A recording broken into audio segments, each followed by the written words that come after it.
Good morning, ladies and gentlemen, and welcome to the last tax chat for 2023. We'll take a little break in December, and then we will have a next tax chat in January, and then in February we will obviously have another budget discussion. So welcome today. I hope that our topic today of provisional taxes you will find to be of assistance to you as you are doing your provisional taxes. Many companies have a December year end, and hopefully that will help you in getting to the right numbers for December. And then obviously the individuals have a year end of February, and that will assist you in order to plan for the February provisional taxes as well. So what are we going to talk about today in the next hour? We'll go through the law as it applies to provisional taxes. We will talk about who is liable to pay provisional tax, companies and other and people other than companies, when those provisional taxes are due, how do I calculate my provisional taxes, how to populate the RP6 return. We'll talk about penalties, and I think that's actually the big topic that we'd like to discuss. And how do you get yourself not to pick up any penalties on provisional taxes? And if you do, what do you do then? Paragraph 19.3, I always say paragraph 19.3 is your friend. Many people are getting very dejected when they find a paragraph 19.3 request for information. I always say that is your friend. So we'll talk about paragraph 19.3 as well. And then refunds of overpayment and provisional taxes. And then the interesting thing that I recently came across is whether or not the voluntary disclosure program can apply to provisional taxes. And then some practical issues and commonly found misconceptions. So firstly, I want to apologize that I'm looking like Top Gun today. Unfortunately, we're doing this live, so I have meetings in nearby in Benoni. So I'm doing this from our clubhouse in Serengeti Golf Estate. So apologies for the for the Top Gun look, but I hope the sound is fine. I think we agreed, Emil and myself agreed that next year we will pre-record it so that we can make sure that the quality is much better. And then on the day, I will just log in and then I can answer questions as and when we go forward. And that will be the best of both worlds. So hopefully the quality is okay. If not, then the recording will be available afterwards. And if the recording is not of a good quality, we'll just re-record it. All right. So where do we start? With the law, as usual. So there's a lot of things that you need to look in the law, in the income tax itself, and this is mainly on interest. You find it in the Income Tax Act, Section 89 bis and 89 quat, and 89 bis is the interest on the overdue payments of such taxes. It's generally when you pay it late. And the 89 quad is effectively your interest that only starts running on provisional taxes 6 months after the end. We'll talk about that a bit later. But the main schedule governing the provisional taxes is the fourth schedule to the Income Tax Act. And there you will have to, obviously the fourth schedule deals with employment taxes as well as provisional taxes.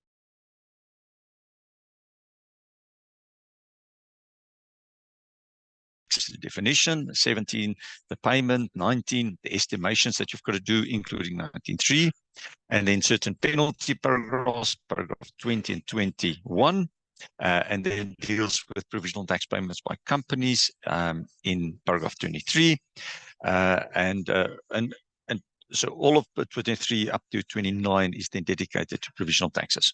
But as normal, you've got to look at the Tax Administration Act, where you'll deal with Section 95, which is the estimation of assessments, Section 213, which deals with the imposition of percentage-based penalties, 27.3, when you can remit it to 2018, where remittance in exceptional situations, and then all of this is pulled together in Interpretation Note 1. There has been 3 issues of Interpretation Note 1, and the last one has been issued in 2019, so the most recent one. So most of the extracts that we have in this webinar comes from the Interpretation Note 1. All right. So firstly, who should pay provisional taxes? So a provisional taxpayer is any person other than a company who derives income by way of any remuneration from an employer that is not registered for employees' tax purposes in paragraph 15. So currently, if you are employed by a non-resident employer, you're obligated to register for provisional taxes, even if you just earn a salary, unless that non-resident employer has got a representative taxpayer in South Africa, and they are registered as a representative taxpayer in South Africa, and PAY is being deducted. But if you have an employer in the UK or Germany or wherever, and they are not registered in South Africa, now that law is about to change. I think I've mentioned it in the previous webinars. In the Draft Taxation Laws Amendment Bill, they want to take out the exclusion that non-resident employers do not have to register as employees in South Africa. The problem is the way that they try to take it out is creating anomalies. So we're hoping that the final tax laws will actually get down to the principle of it. So the idea of this is that the idea is that if you work in South Africa for a non-resident employer, that that non-resident employer will register as employee in South Africa. The way that the legislation is currently reading is that even if you go outside South Africa and you work in the UK, remember only your first 1.25 million rand is exempt, then that UK employer will have to register for employees' tax purposes in South Africa, which is absurd. It's creating absurdity. So hopefully sanity will prevail. But currently the way the legislation is that if you are working for an employer who is not registered for employees' tax purposes, then you are obligated to register as a provisional taxpayer. All right. The second category is if you are a natural person or a trust and you receive any amount which does not constitute a remuneration or an allowance or advance. Now, so if you receive travel allowance, it's okay. Subsistence allowance, public officer allowances, those kind of things are okay, because all those kind of things are dealt with through the employees' tax regime, the PAY regime. But if you receive rental income, then you are obligated to pay provisional taxes. Then a provisional taxpayer is also any company and any person notified by the commissioner that you are a provisional taxpayer. All right. So, but it excludes approved public benefit organizations. Now I've got quite a number of public benefit organizations, and nowadays public benefit organizations are more prevalent than ever. Because a lot of public benefit organizations are actually being used to house supply development, enterprise development, and the like. And it's a nice vehicle in order to do that. And so a public benefit organization does not have to pay provisional taxes. Remember, the PBO is not an exempt institution, just certain of its income is exempt. So only the non-trading income is exempt, and then certain 4 categories of trading income is exempt. Everything over and above that is fully taxable. So if you PBO, even if you do fully taxable activities, you do not have to do provisional taxes. But one of my clients, they got approached by SARS and saying, why do you not pay provisional taxes? We want to impose penalties and the like. And says, but with PBO, we've got exemptions. And then certain other things, recreational club, seized estates, and so on. All right. Now, in the old days, you actually had to go and register for a provisional taxpayer. Now, with e-filing, it's much easier. If you're liable to pay provisional taxes, so this is just a payment, which makes much more sense. If you're liable to make provisional taxes, you merely request an RP6 on e-filing, and then you do that. Now, this is where I've already discussed this from 1 March 2017, that if you earn remuneration for employer that is not registered for in South Africa for employees tax, you are a provisional taxpayer. So then you must also then activate it. All right. So this is not a status. It is just another return that you have to submit on e-filing. All right. When are provisional tax payments due?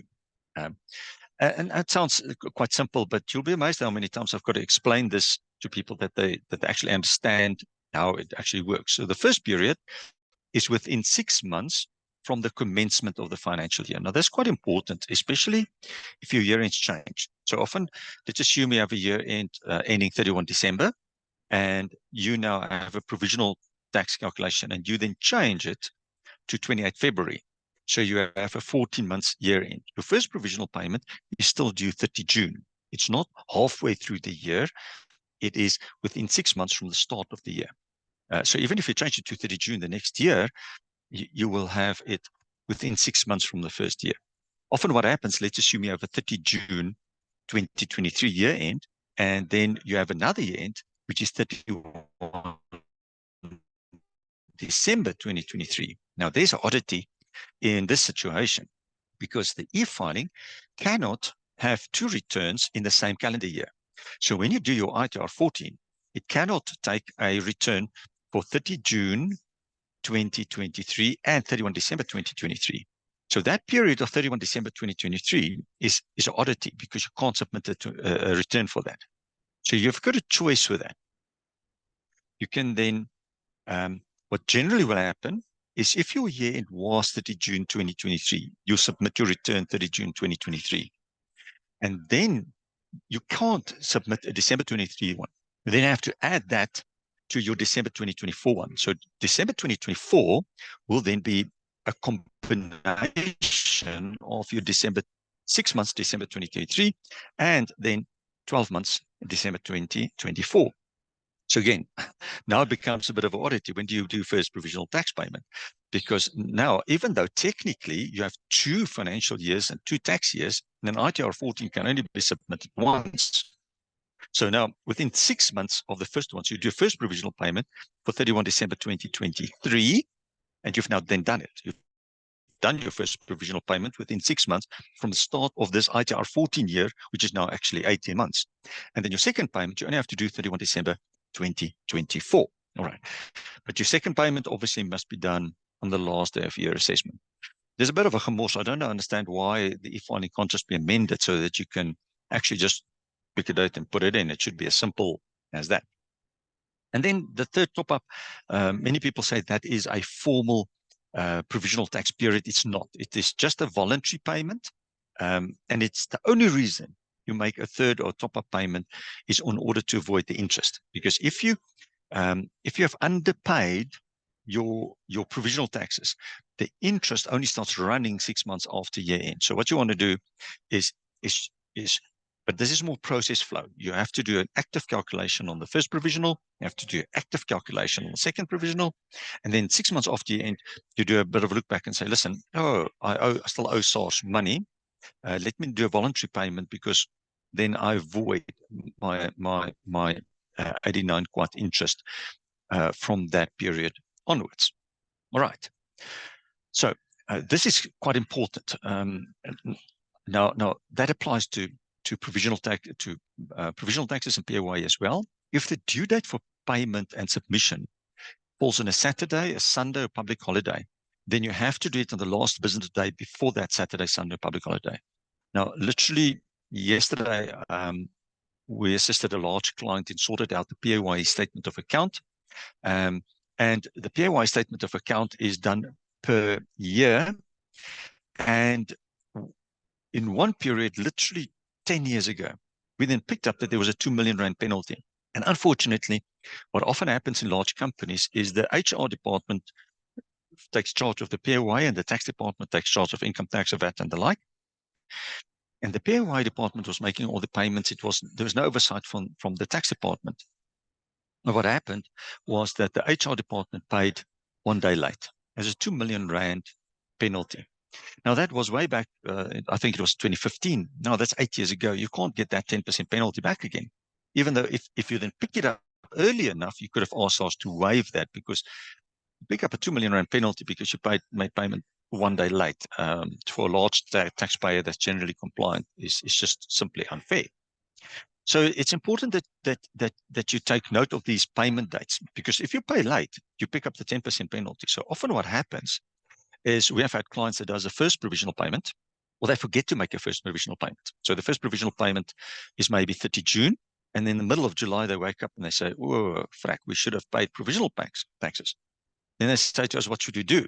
Then we say, you do nothing at this stage. Because now if you're going to make a payment, you're going to pick up a 10% late payment penalty. So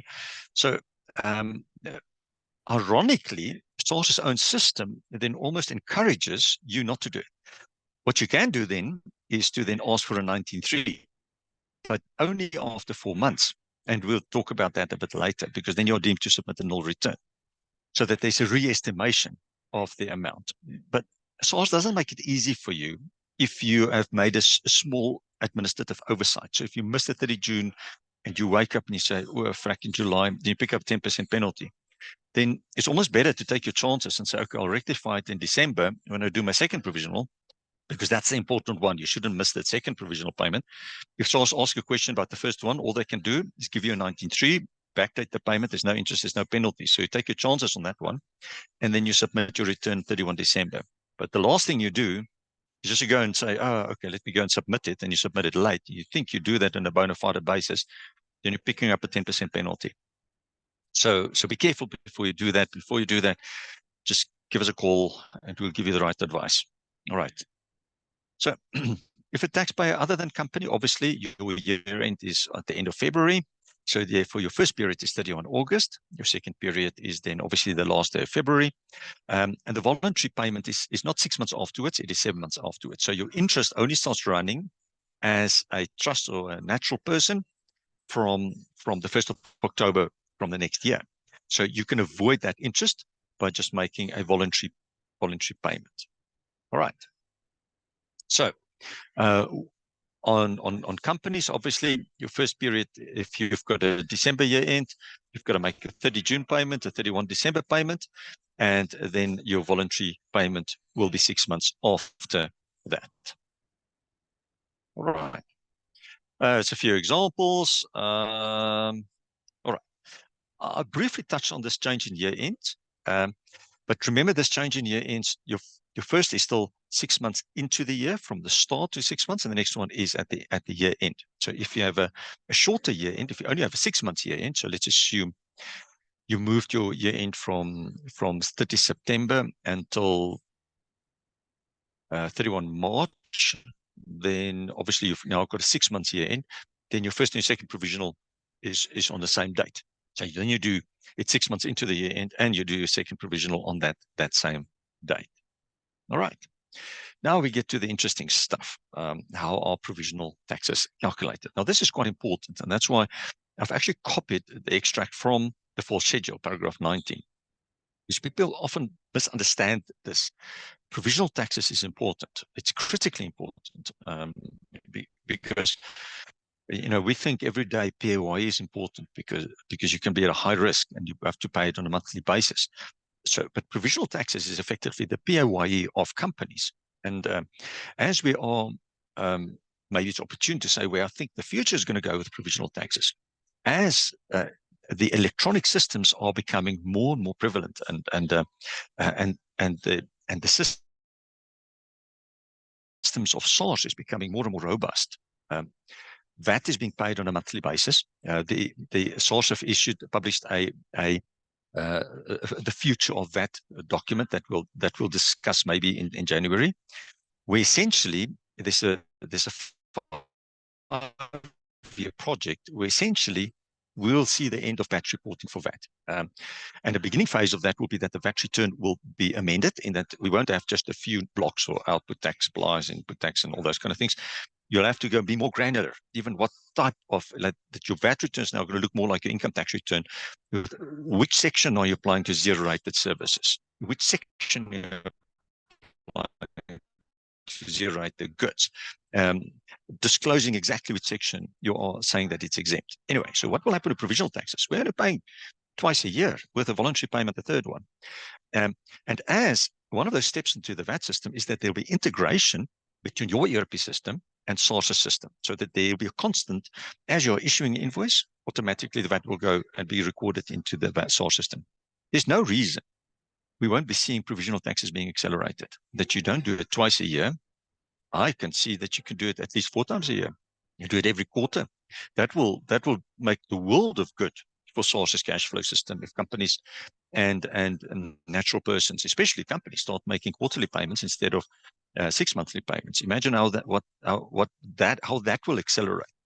So as we're approaching budget, if I was sitting there and saying, well, what can I do with the budget next year? I can't increase my corporate tax rate. I've just reduced it to 27% to be more competitive. Obviously, at that same point in time, places like UK increased their corporate tax rate, but we can't increase it much. We've already got dividend tax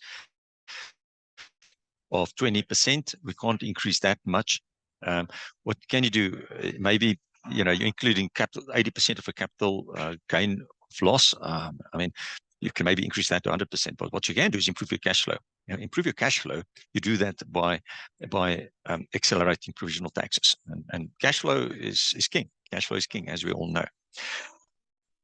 So I think provisional taxes, if I was SARS, I'll probably start looking at maybe quarterly provisional taxes, and then later on over time, as the systems progress, maybe monthly. No reason not to make monthly provisional taxes by tax payments for companies. Anyway, but what are you required to do? So estimates of taxable income to be made by provisional taxpayers. Every provisional taxpayer, now this paragraph is other than a company, but your requirement is the same, shall, during every period, so not just the second period, every period, so the first period and the second period, within which provisional taxes is or may be payable by that provisional taxpayer, submit to the commissioner a return of an estimate of the total taxable income, which will be derived by the taxpayer in respect of the year of assessment, in respect of which provisional tax is or may be payable. So your first provisional tax payment, it's an estimation of the total taxable income for the year, but you've got to do that estimation for every period. For companies, the same thing. Every company shall, during every period, submit a return of an estimate of total taxable income, which will be derived to the company year of assessment. Now, often what I find is what companies do, and many of the companies, you get to half year, and depending on how the flow is, especially on the farming enterprise, or where your income is cyclical, but even like an accounting firms like ourselves,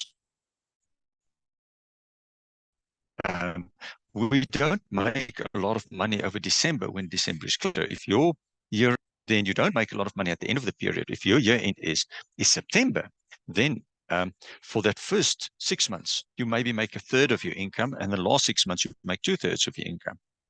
But what is required? It's not to say, let's take my actual income for 6 months and pay the tax on that. What you are required to do is estimate the total year taxable income, including expected capital gains. Calculate that. In the first period, you pay 50% of that calculated tax. In the second period, you calculate it, and then you deduct the first period and pay the balance over. So that is a critically important one. The law tells you to estimate the annual income. Now, it can work in favor of SARS, it can work against SARS, because again, if you're a farmer and you will plant seeds in September, and you've got a December year end. When you get your first period, you might be pulling off the harvest in the first up to June. You may be pulling the harvest off. So you may have huge income in June. If SARS then says, give me your actuals for up to June, it will look beautiful.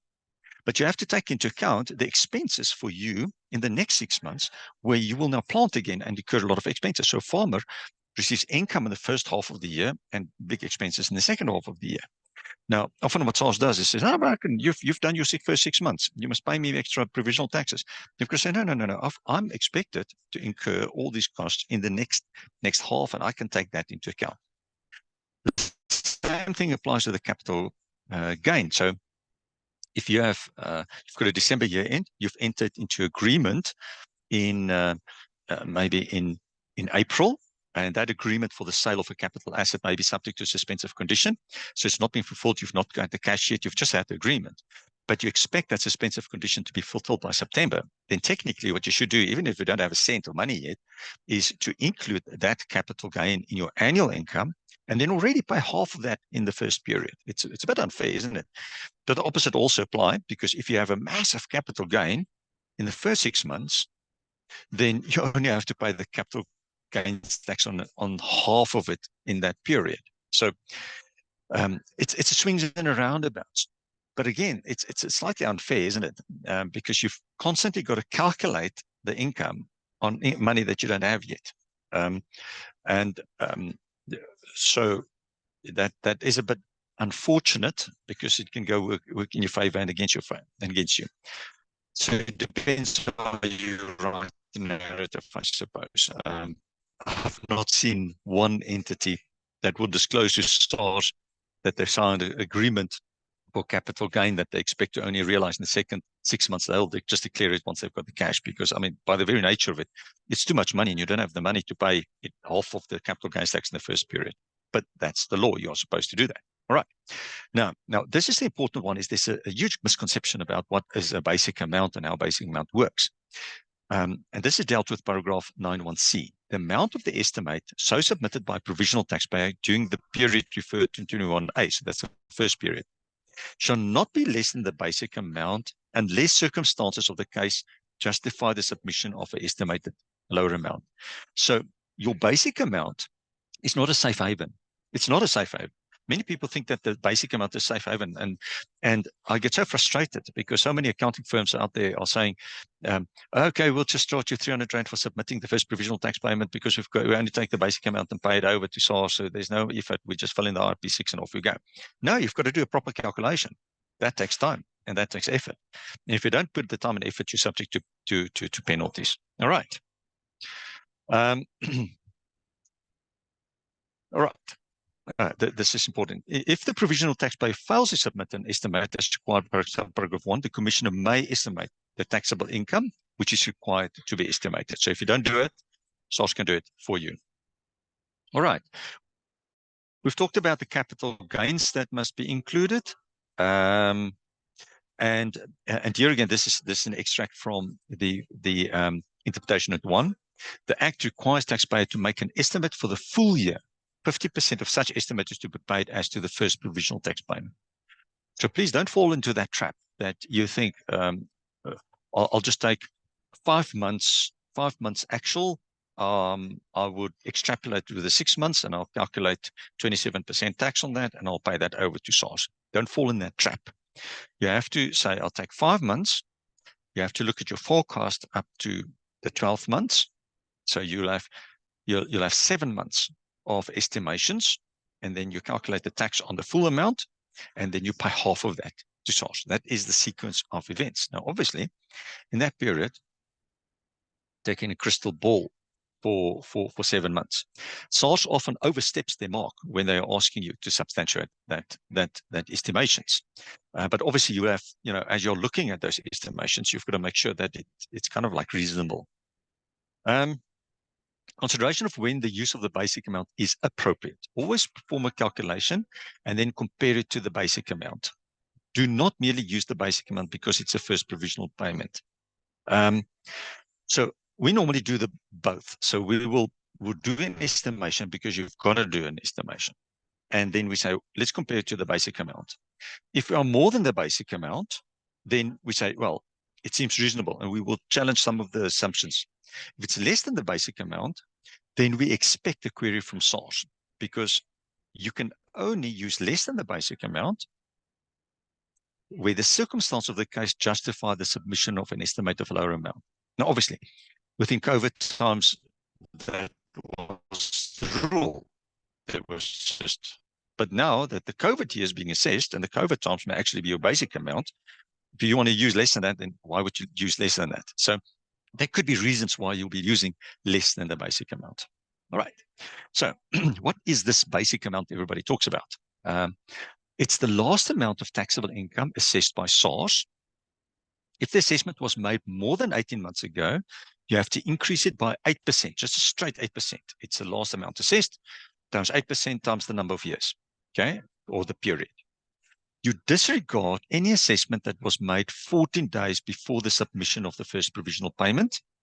And the 18-month rule assumes that the taxpayers are up to date with his tax returns, will not be subject to the 8% escalation. So if you're just late with it, then it's a bit of a problem, because it assumes that you're up to date. So let's look at this example from interpretation note 1. So X's year of assessment is 28 February. Its first provisional tax estimate for the 2016 year of assessment is 31 August 2015. So remember those dates. A note of assessment was issued to X for 2015 on 18 August 2015. So now remember, you've got to do your first provisional on 31 August 2015. You were given an assessment for 2015, so your 28 February year, on 18 August 2015. Now, this is within 14 days from the date that your first provisional payment is due. Your taxable income for 2015 was 210,000 Rand. Your notice of assessment for 2014 was issued on 31 July 2014. So that's within 18 months from 31 August 2015. So because it's within 18 months, we don't uplift it. So excess taxable income for 2014 was 150,000 Rand, no taxable gains and no severance lump sums. Okay. So what is the result? Excess latest preceding year of assessment is 2014, not 2015, because 2015 was issued within 14 days from 31 August 2015. So you look at 2014. Okay. Excess 2015 assessment is not the latest year of assessment because it was issued. Accordingly, X must use the 2014 assessment to determine the basic amount. The estimate is made on 31 August 2015, which is not more than 18 months after the end of the latest preceding year, okay, which is February 2014, which was assessed on 31 July 2014. So the 8% escalation doesn't apply. So your basic amount is then equal to your 2014 assessed income of 150,000 Rand. But remember, your basic amount is not a safe haven. It is just an amount which, if you're lower than that amount, then you have to please explain, sir. All right. In your second period, the basic amount is absolutely irrelevant when calculating the second period payment. The Act requires an estimation for the full year, and the remaining balance of tax is due. This calculation should be as accurate and complete as possible to avoid underestimation penalties. Now, I want to be on this because we're going to talk about underestimation penalties just now. We put a huge amount of effort into our second provisional payments, almost as much as we do on the AFs. Now, when you look at a year of assessment, and this is why understatement penalties and the penalty regime of SARS is so stringent, because you've got so many times to look at the tax calculations of a client or of your company. First provisional, you have to do an estimation for the full year. So you look at the forecast, you look at the nature of the activities, you look at whether there's 24C, you look at whether there's anything. You get a good feel of what's going on in the first provisional already. You do the reversals from last year. Then you do a second provisional. Second provisional, if you get it wrong, then there's underestimation penalties. Okay. So now you've got, when you do a second, you've got actually 11 months of actual results, and you've got to estimate 1 month's income or taxable income. And you've got to estimate maybe some provisions and things at the end of the year and 24C at the end of the year. But now you can actually, now it's a second bite of the cherry. Then what happens is just after year end, you start doing your financial statements and you again look at it. Then you compare your actuals with your what you've actually done as provisional taxes. If you are within the understatement penalty regimes, you don't have to pay understatement penalties, then you just make an additional payment. But now you've looked at it first, you've looked at it second, you've looked at it when you do the financial statements. Then you've got a whole year to do your ITR 14. It's a fourth time that you're looking at this carefully and properly. It should be carefully and properly for fourth time. That's why when you get that ITR 14 wrong, then you get understatement penalties. And that is 10% of standard case, 25% when reasonable case not applied, 50% no reasonable grounds for tax position taken, and going up to 200% in the case of intentional tax evasion. All right, if you're obstructive. So we do a lot of work on the second provisional, and that makes life much easier because then I compare it when I do the financial statement calculations, and when I do that properly again, it makes life easier when I do the ITR 14 again. All right, so it's a process. It's a process to get it all right. And don't underestimate it. Don't try, if you are a tax practitioner and you have clients, don't try to snoop a bit and try to say to the client, I'm going to charge you almost next to nothing for provisional taxes, because it's absolutely critically important that you get this right. All right. Not only because it saves you time later, but it's such a valuable situation for me also to kind of like say to the clients, listen, we've got some opportunities, because when you get for the audit, the year is done. You can't do anything. If I'm doing the second provisional payment and I'm sitting with a client a month or 2 months before year end, and we're saying, listen, this is where you're going to end up with. Maybe there's a planning opportunity. Maybe there's a risk. Maybe there's something that we can do. Then you can still, and you can still get through your VAT affairs. You can get all those kind of things. You can decide whether interest should be charged or not charged. You can identify things like interest-free loan that can give rise to deemed dividend. All of those kind of things is proactive tax advice that you can give to your client in a month. I love a second provisional payment because that's the opportunity that I give the best advice to my clients. It's not too late, because then they see the value of actually having a tax advisor. When you get to financial statements, you do the tax return, it's too late because it's too late. When you do the tax return, it's too late. What is done is done. It's backward looking. Second provisional is the opportunity to do proactive tax advice. So use it for that purposes. All right. So normally we'll use 11 months of actuals and then 1 month of forecast. If no return is submitted for the second period, then it is assumed that the nil payment was made, but only after 4 months. All right, there's just a process for individuals. Obviously, you estimate the taxable income, you deduct all your credits, including your medical scheme credit, and also certain foreign tax credits that you may have.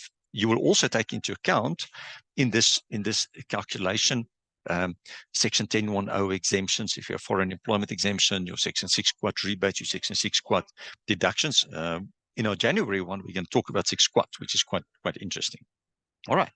And for companies, the same thing. If you're a personal services provider, you will deduct any employment taxes that was deducted, and your first and second and your top-up payments, and then you'll also deduct your foreign tax credits. All right. So getting practical a bit, what we normally do is a bit of a trend analysis. So for all my clients, I've got what we call a tax model, and we put the calculations in, which is a single line. And it's got 4 sections to it. It's got the normal tax calculation. It's got the proof of deferred tax in it. It's got the deferred tax on the balance sheet method, the proof of deferred tax, income tax disclosure, and the rest. So even with provisional taxes, we put it in, and then we can see a trend. I've got certain clients that I've got history of 20, 25 years. And when I do the provisional taxes, I can see, hang on, yes, leave pay. Leave pay, add back, they're using a leave pay amount as at 30 November. But everybody takes leave in December. So that's too much. My leave pay is going to reduce. My leave pay provision shouldn't go up by 20%. It should only go up by maybe 5%, which is a salary increase. Or it may actually go down if I've had retrenchments. All right. So income statement accounts, when you're doing those assumptions, you look at your as reasonable as possible. Don't just extrapolate. Look at the client's forecasts that they have. Especially on the first period. On the first period, I normally look at the forecast on a monthly basis. I compare that to a straight extrapolation. I inquire from the client exactly how the sequence of events is, and it's different from a mine, and it's different from a farming enterprise, it's different from a retailer where December is good, restaurants where December is good, and maybe February is bad. It really depends. And you talk about those forecasts on a monthly basis, and you put that in. The balance sheet accounts, you can't just take the balance as at a particular date. You can't just take the balance at 30 November and use that as a provision for leave pay, provision for bonus, and add that back and extrapolate that at the end of December, because maybe they pay all the bonuses out in December, then the number is zero. Then you're adding back something that you should not be adding back. So be careful on your balance sheet items. So this is all about thinking about and looking into the crystal ball and say, what do I actually think the calculation would look like in December? It's not just a pure extrapolation amount. Okay, you have to apply business knowledge. You have to apply your knowledge of the particular enterprise of the client as well. All right. So this is an example of how we do it. So this is just an extract of an actual calculation that we've got. And as you can see, we've got a history from this. This is a tax return for 2020, financial statements 2021, tax return for 2021, then our second provisional for 2022, and this is now 2023-01 calculation. And as you can see, there was losses, and then it moves into tax paying. And then you ask yourself, but hang on, is this reasonable? Is it not reasonable? Why would it halve from 57 million to 25 million? It doesn't make really sense. Maybe it's a shorter period. In this case, it was actually a shorter period. Then you go and look at the different expenses, and you look, okay, and there's learnership allowances.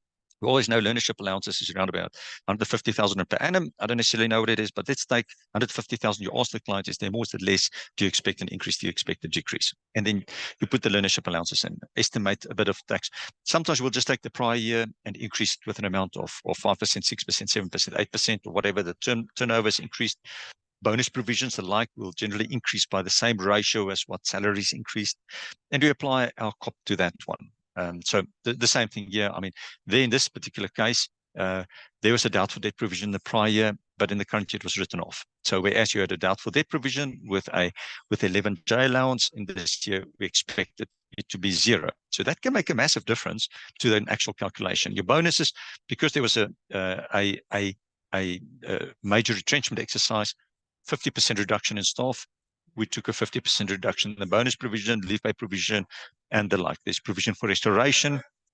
Those kind of things are sometimes a bit difficult to estimate. Audit fee provision and other provisions as well. But as you can see, you have a bit of a trend analysis. So as you are doing something, it's always good to anticipate what's going to happen. You have to anticipate. So I was going to ask a query. Have no doubt about it.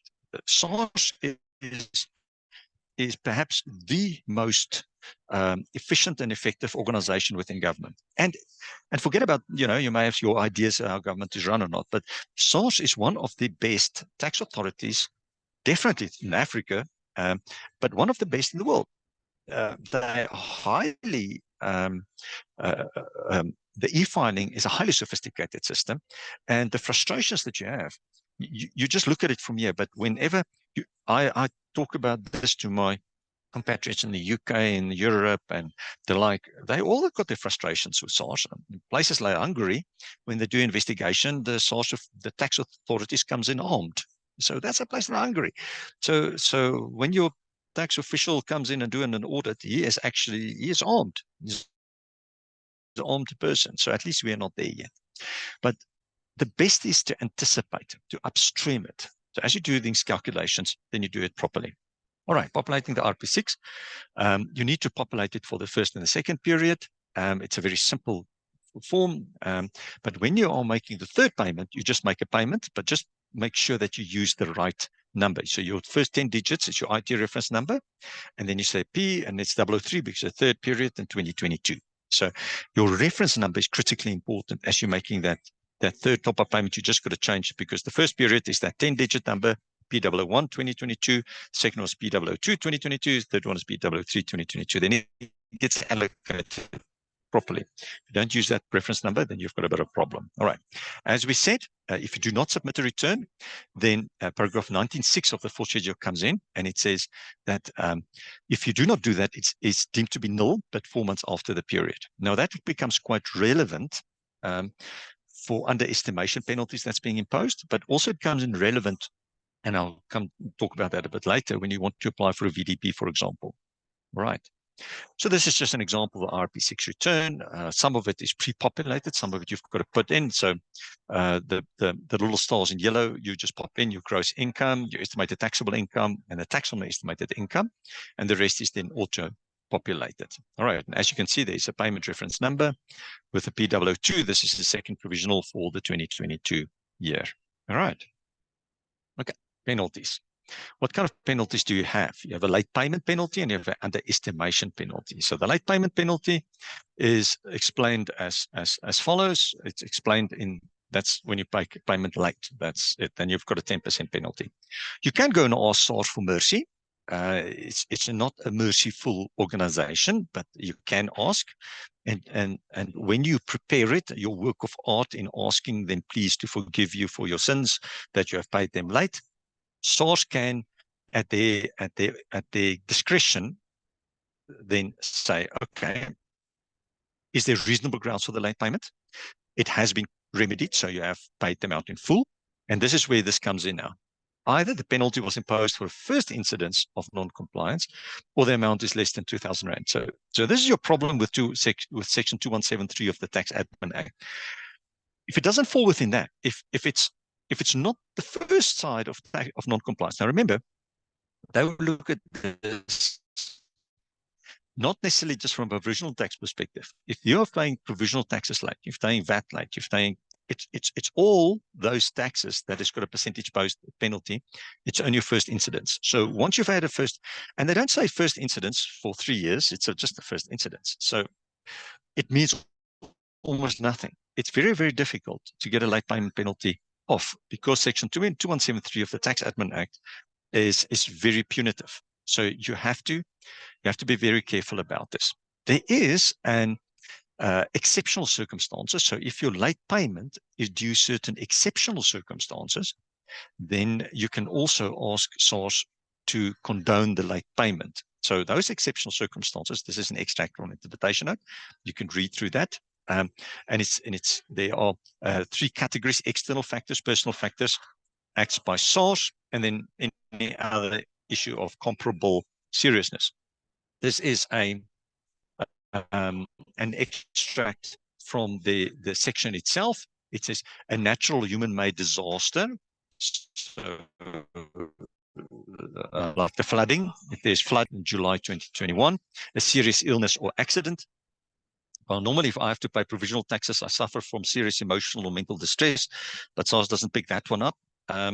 It's got to be serious emotional, not caused by SARS. It's got to be caused by something else. Then anything that SARS done wrong. I mean, that makes a lot of sense. This is interesting. The serious financial hardship, such as for an individual lack of basic living requirements. So if you can't pay the provisional taxes, not because you can't make the payment for your new BMW, but because of the fact is you can't eat for that month, then you can get the penalty off. In the case of a business, it is in immediate danger that the continuity of the business or the continued employment of employees is jeopardized. Now, it's a bit of a muchness because when you end up in provisional tax payments, it's unlikely that there will be immediate. If it's immediate danger of continuity, you'll be in a loss situation in any event. I mean, this is generally more of a cash flow problem, and the cash flow problem is not in here because what often happens in cash flow, especially on the VAT situation, I used to do work for a client that almost exclusively did work for municipalities. So they'll issue a tax invoice in month 1, and the municipality will pay them in month 3. Now, these were big amounts. They never had the cash to pay the VAT. So they've got to pay the VAT in month 1, but the municipality will pay them only in month 3, and then you can only have the cash to pay SARS. No, if there's big amounts and they can't get finance to now finance that, so it became a bit of a problem. All right. The other one is the underestimation penalty, and the underestimation penalty is the one that's quite interesting. And that is 20% on an amount underpaid. And interesting for me is that you've got a bigger gap if you're over R1 million than if you're below million Rand. But Okay, so the bigger million rand, you have to get within 80% of your final tax liability. So that's where very important is, as you do your provisional taxes, you apply your mind, you do it, you come to January and you say, well, Frank, I am out by 21, 22%. It often happens in the construction industry, receive a huge advance payment in December. Yes, you can claim a Section 24C payment, but the net effect, it pushes you over the limit, okay? And as I've come now, then what you do is you don't just make a late payment, you just don't make a top-up payment because you have the underestimation penalty. You go to SARS and you initiate the paragraph 19.3 and you say to them, listen, SARS, you can do that. Generally, they are quite happy to accommodate you within 2 to 3 months after your end. So you say, listen, I've now done my financial payment.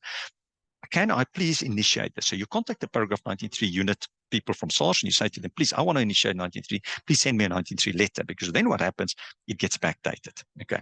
Now, if you are lower than R1 million, you will pick up the penalty on the larger of 90% of the basic amount, less any amount paid. So the basic amount gives you a little buffer there. So if you've paid the basic amount, you should be okay. So if you paid 90% of the basic amount, you should also be okay. So that will give you a little bit of a safety buffer, and that offsets a bit of the fact that your margin for error is only 10% if you're below R1 million. Your margin for error is 20% if you're above R1 million. So this is the formula. So if your taxable income exceeds by R1 million, and in all my calculations where I do Excel spreadsheets and things, I've built that automatically in. So as you do a tax calculation, you do the provisional taxes, I built in a formula below that says there's the potential underestimation penalty so that it just jumps out. All right, so it is 20% times A times 80%, and A is the final tax liability as assessed, minus B, which is my provisional tax, PAY, and tax credits, and C is any late payment penalty for the second provisional payment tax. So you get the late payment penalty for the second provisional tax. You get credit for that one as well. Okay, so that is then your penalty if it exceeds R1 million. If it's below R1 million, then it's 20% times A times 90%, but minus B, where B is the larger of your basic amount or the taxes that you count. So that's why if you're below R1 million, it's always a good thing to maybe base your provisional taxes on your basic amount. So if you drop below the basic amount, then it's a bit of a problem. Okay. Late payment penalty for the second provisional tax, in the same thing. All right. Now, so my process is, SARS is not a very forgiving organization. It's not a good thing to be in a position where you are at the mercy of a merciless organization.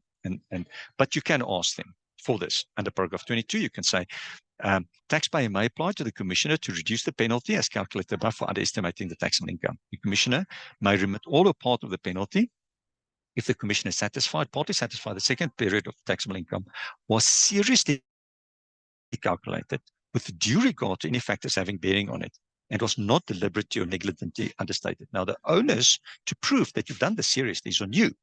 And that's why we do it on this basis, to take you back to our calculation. You see, so if SARS says, but hang on, have you done serious work? You say, yes, there it is. There's our calculations. You can see we've done proper work. There's our comments, our estimations. We've talked about the client. It's submitted. It's proper work. It's not, oh, let's just take the basic amount. Let's calculate it. All right. So, so then your ability to get the underestimation penalty is increased. But as I said before, what we do is we go in under 19.3 and say to SARS, please give me a 19.3 and I'll make an additional payment to 19.3 within 3 months after year end, and then it gets backdated. All right. So SARS goes on and talk about what the term serious means, and you must do it properly. It's as simple as that. All right. So the interpretation clearly says that provisional taxpayer who merely rely on the basic amount to estimate the second period amount of taxable income are unlikely to meet these requirements for a reduction penalty for underestimating taxable income. All right. But the commissioner may also remit the whole or portion of this penalty if they're satisfied that the failure to submit the estimate on time was not due to an intent to postpone or evade the provisional payments. Again, it's subject to SARS discretion. Rather do it properly the first time. All right. Let's talk about interest. Interest is levied on the late payment of taxes for the first and second period. So if you submit your if you have 30 June, a 30 June first provisional payment to 31 December year end, and you submit your first provisional on 15 July, you pick up a 10% late payment penalty and interest for that 6 months, right? That's why I said rather do nothing at that point in time and hope that SARS then issue a 19.3 and then you can make, then it gets backdated. All right. But if you have not, if you just underpaid it, then the first 6 months after year end is free. Or for natural persons, 7 months after year end is for free. Then interest only starts running after that point. That's why the voluntary top-up payment is being made 6 months after year end. All right. Now, this is paragraph 19.3. I've mentioned on the 19.3. So what is 19.3? Under paragraph 19.3, the commissioner may request the provisional taxpayer to justify the estimate submitted or to furnish particulars of income or expenditures for that. All right. Now, so all that happens, 19.3, and all the big taxpayers gets it. There's an actual unit in SARS that does the 19.3s. Then, as you submit your provisional taxpayer payment, then they come to you and then they say to you, okay, please give me the following. Give me your actual management accounts. Give me your capital expenditure that's going to happen. Give you capital income that's going to happen. Any changes in business, all of those kind of things. And they ask you to bear your soul. And then you've got to respond to it. All right. But as I said, it's your friend. Because why is it your friend? Because in terms of paragraph 19.5, the amount that you have to pay is backdated to the due date. All right. I'm just going to go to that section there. Any estimate or increase made by the commissioner under subparagraph 2 or 3 shall be deemed to take effect in respect of the relevant period within which the provisional taxpayer is required to make any payment of provisional tax. So it gets backdated. All right. Which is a good thing. So it's your friend. So if you've underpaid your second provisional, because it gets backdated, if SARS doesn't send you a 19.3, you approach SARS and say, please, please, please send me a 19.3. All right. Now, if SARS adjusts it, it's not subject to objection and appeal. You must get it back when you submit your tax return. All right. So when they make an estimation. So that's why it's important. Don't underestimate any communication with SARS. It's got to be well worded. It's got to be well thought through. It's got to be proper. So often, especially when there's pressure on time and pressure on fees, then the tax practitioner may just quickly try to run this off. Okay, this is what I did. Do it properly, because if SARS re-estimate, then your client is going to have a massive taxable income or provisional tax payment with a cash flow problem. You're not going to be happy about that. All right, how does that work in practice? SARS will tell you that your estimate has been increased. You go into e-filing, you request a correction on the IP6, you do the make a correction, and you then make the payment on the due date as issued by SARS, and they will do the rest.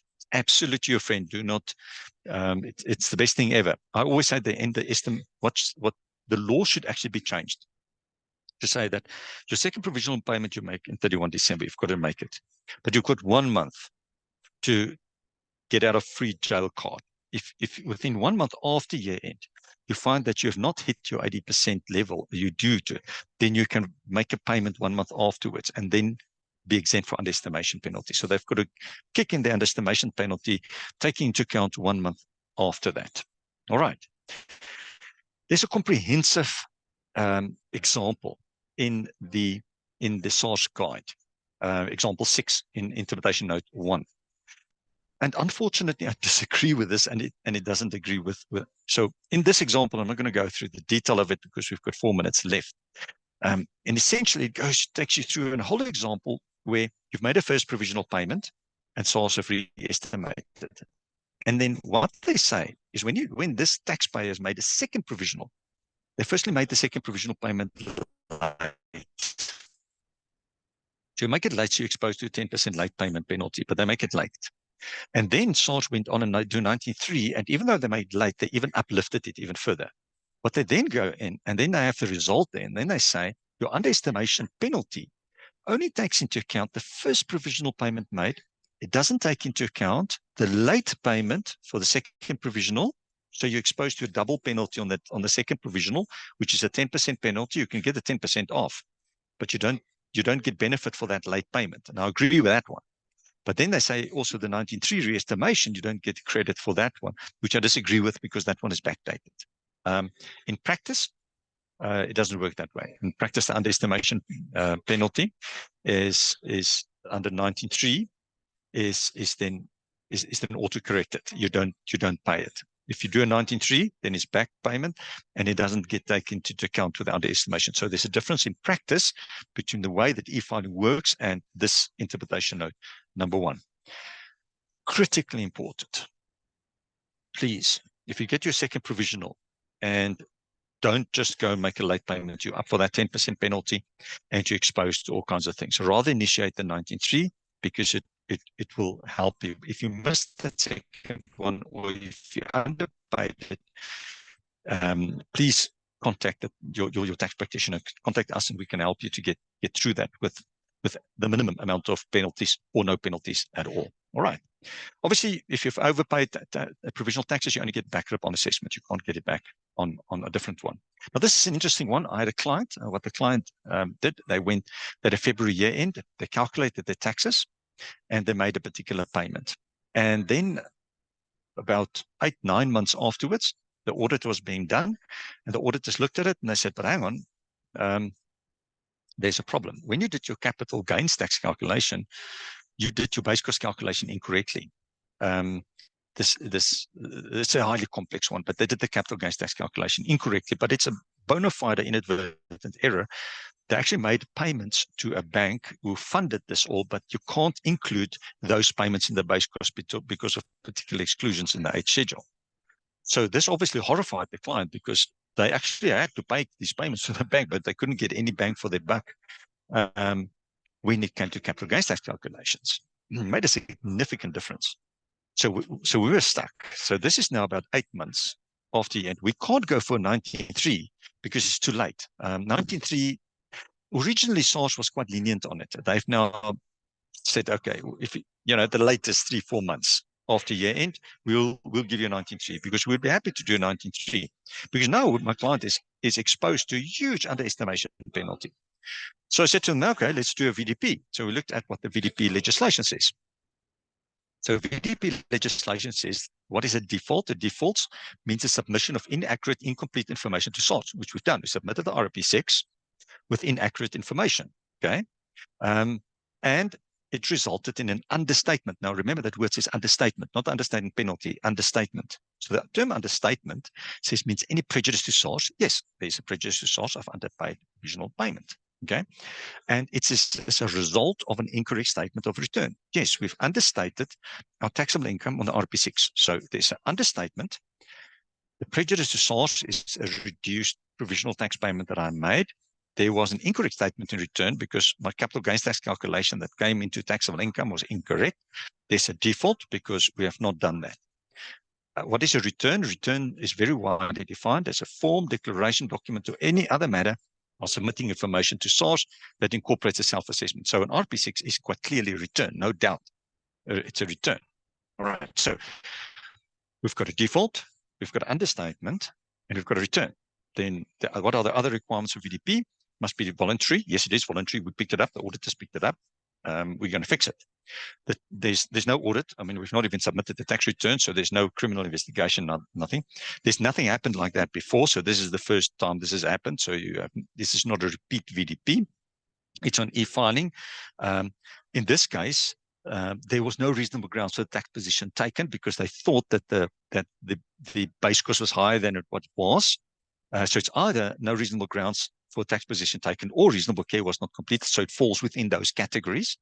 There's no refund due to SARS. In fact, we have to pay extra money to SARS, and it was made. So we thought, okay, great guns, we're going to do that. So we submitted it. SARS came back, and they said this. They said, in terms, this is literally an extract from the SARS letter.